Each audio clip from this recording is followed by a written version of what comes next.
Ruben here from Infinity Ward, and I'm sure when the pathetic number of people put in their ghost discs after using it as a beer coaster for so long, you were surprised to find that there was a patch. I'm here to go over the details of this patch. We finally added a quote-unquote league play type feature without Treyarch's terabad ranking system into the Clan v Clan playlist, which is getting about as much action as the old stripper over there with the weird birthmark. We shortened the countdown timer for the Clan v Clan playlist, but we did absolutely nothing about the extremely short 65-second timer in private matches for competitive. You guys have enough time to make 3 roster changes before the match even starts, since that's what you comp guys seem to be doing lately anyways.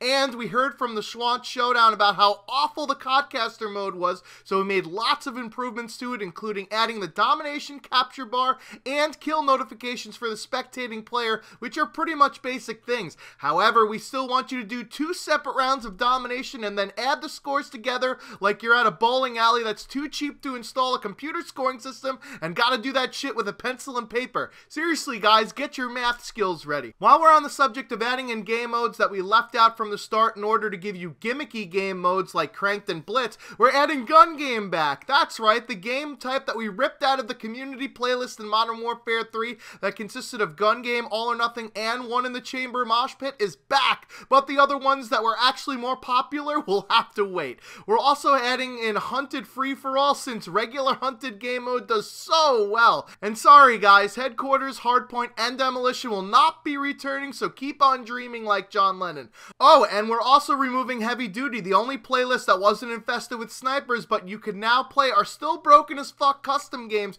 with the Heavy Duty game mode. Speaking of custom games, Schwantz would be very happy to know that we finally fixed the custom matches that we fucked up when adding new loadouts to Infected. Who knew that putting a quick hack into the game would fuck up other aspects of it? The regression test is real, folks.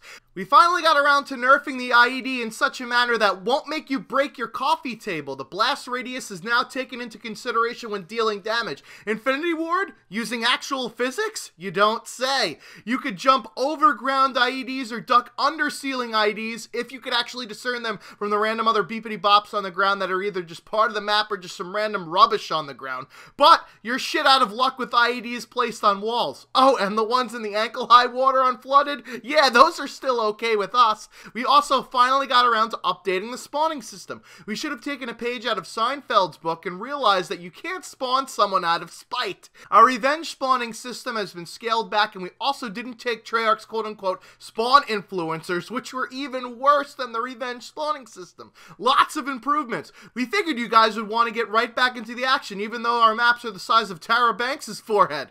That's why we spawn people right next to each other, but no, apparently you fuckers want to play Treadmill of Duty. We also made Dead Silence completely silent for the things that it had been in every other game, like equipment and now sliding. Amplify continues to hear scaled down versions of movement against Dead Silence users, so we're still putting Amplify, which is a camping perk, and Dead Silence, which is a rushing perk, at an even playing field, even though it's much harder to rush than it is to camp. Sorry, Wings of Redemption. Keep on meandering, people. Change your play style. We actually wrote a blog post on changes to snipers, but of course we didn't do any of them. We were too afraid of getting death threats, just like David Vonderhaar when he nerfed the DSR. The only thing we actually did to the snipers was adjust the reload time, which has nothing to do with combating any quickscoping, even though we said there wasn't going to be in the game. We didn't actually change the game engine, so therefore quickscoping is still in the game. Oh, and we fixed a sniper animation issue that could break the view model, but did absolutely nothing about the riot shield, which has an unbelievably broken view model.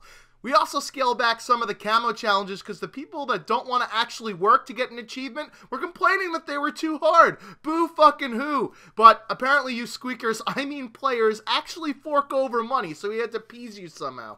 Anyway, this list has gone on for way too fucking long already, but there's a lot in this patch. We've been super de-duper hard at work, and I don't mean in that T. Martin type of super de-duper kind of way. Just check out the link in the description for the full patch notes. We added awesome features that add absolutely nothing to this game, like customization for players even though we're in a first-person shooter, in extinction mode, incorrect bot display in custom games, displaying a new icon when re-rolling operations, and the addition of a social feed. We added an Operation Progress bar on the match summary, but still can't figure out how to add past 99 in the kill or death columns on the scoreboard. Also, a friendly reminder to those Xbox users that DLC is now available! Fork over your money for maps that are only somewhat AIDS, including a reskin of everyone's favorite Tube Fest. If you missed the trailer for it, I'll also put the link in the description. Hopefully this DLC will bring people back to our game. It's pathetic that we only had 450,000 across all platforms 2 months in the life cycle of this game. Save ghosts, people! This is like a fundraiser drive. I feel like going and manning a telephone line asking for donations. Oh, and I'm sure this huge patch won't break anything existing at all.